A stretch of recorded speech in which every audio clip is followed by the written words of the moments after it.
Hello, welcome to History and Art Secrets for a new journey in search of knowledge. On June 1953 BC, Rome suffered one of the most serious military setbacks in its history. In southeastern Turkey, near Karhay, today's Harran, two very unequal armies clashed, Romans against Parthians. The Roman troops, led by the triumvir Marcus Licinius Crassus, relied on heavy infantry and were composed of between 36,000 and 42,000 soldiers.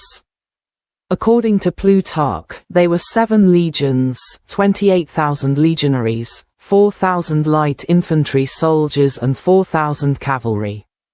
The Parthian army, under the command of Serena, relied on cavalry and was composed of 1,000 cataphract cavalry, heavy cavalry, and 9,000 horse archers. The combined attack of the Parthian cavalry and horse archers decided the battle. About 20,000 Roman soldiers lost their lives in the battle, including Marcus Licinius Crassus himself. Some of the surviving legionaries managed to escape and return to Roman territory. All the others, about 10,000 men, were captured. Plutarch reports that the prisoners were taken to Seleucia on the Tigris River, near the Parthian capital, Ctesiphon. Here they were forced to take part in a triumphal parade. The last information about the prisoners comes from Pliny the Elder, who says that the survivors were transferred to Alexandria in Margiana, now Merv, in Turkmenistan, after being forced to walk 2,500 kilometers. The deportation of prisoners to distant areas was a common practice in ancient Persia.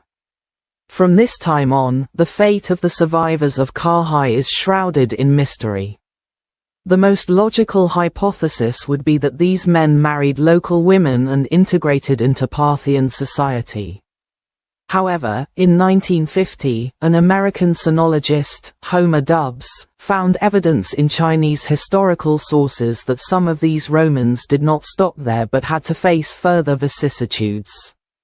According to the chronicles of the Han Dynasty, in 36 BC a Chinese army undertook a military campaign against the Xiongnu, whose aggressions threatened the commercial security of the Silk Road.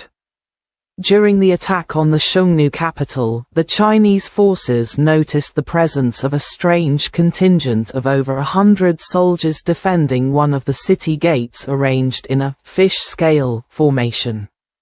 The chronicle also indicates that a double wooden defensive palisade had been erected outside the city. According to Dubs, the soldiers were Roman legionaries and the fish scales would refer to the typical tortoise of the Roman legions, while the double palisades were a defensive tactic of Rome. According to this interpretation, the foreign soldiers present in the Xiongnu capital were none other than the prisoners of Karhay who were deported. The testimonies seem to indicate that some prisoners managed to escape from the Parthians and were recruited as mercenaries by the leader of the Xiongnu. Due to their courage in combat, the Chinese decided to use them to defend their borders. The prisoners were transferred to Likian, near today's Zhelijia, in the province of Gansu. Among the evidence, the Western-type physical characteristics among the population, such as an aquiline nose, brown or red hair and blue or green eyes.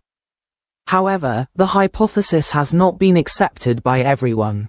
Some argue that the theory is based on indirect and circumstantial evidence.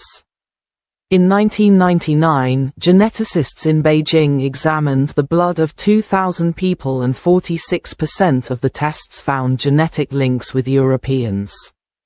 These studies have shown that the inhabitants of Likian have Caucasian origins, but this does not mean that they are of Roman descent.